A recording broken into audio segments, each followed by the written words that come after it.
कभी कभी ज़िंदगी हमें वही वापस भेजती है जहाँ हमारी सबसे ज़्यादा ज़रूरत होती है।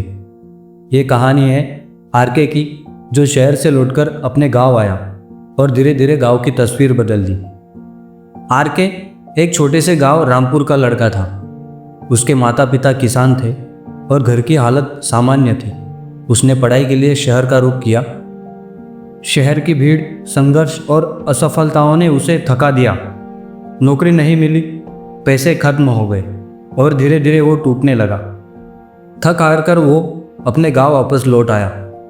गांव के लोग उसे देखकर ताने मारते थे, शहर जाकर क्या किया, अब गांव में ही बैठेगा निकम्मा बनकर। लेकिन आरके ने इन बातों को बुरा नहीं माना। उसने सोच लिया, अगर शहर में कुछ नहीं कर पाया तो क्या हुआ, अपने गांव के लिए तो कुछ करूँगा। आरके ने गांव के खेतों की मिट्टी की जांच करवाई, किसानों को आधुनिक खेती के बारे में बताया, जैसे ड्रिप सिंचाई, जैविक खेती और सरकारी योजनाओं की जानकारी देना। फिर उसने गांव के बच्चों के लिए डिजिटल शिक्षा केंद्र शुरू किया। बच्चे अब कंप्यूटर चलाना सीख गए थे। गांव के पुराने स्कूल की मरम्मत करवाई, वहाँ स्मार्ट क्लास और नई किताबें आई।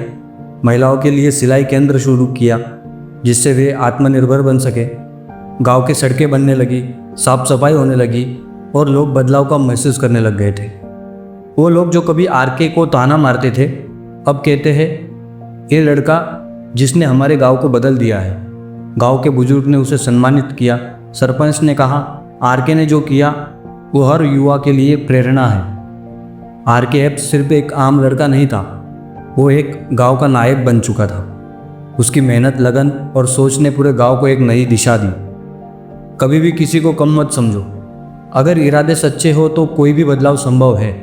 गांव का असली विकास वहाँ के युवाओं के हाथ में ही होता है। हार का मतलब अंत नहीं होता, बल्कि एक नई शुरुआत होती है। दोस्तों, अगर आपको ये कहानी प्रेरणादायक लगी हो तो इसे लाइक करें, शेयर करें और हमारे चैनल को सब्सक्राइब करें। ऐसी ही और कहानियों के लिए जुड़े रहिए। धन्यवाद।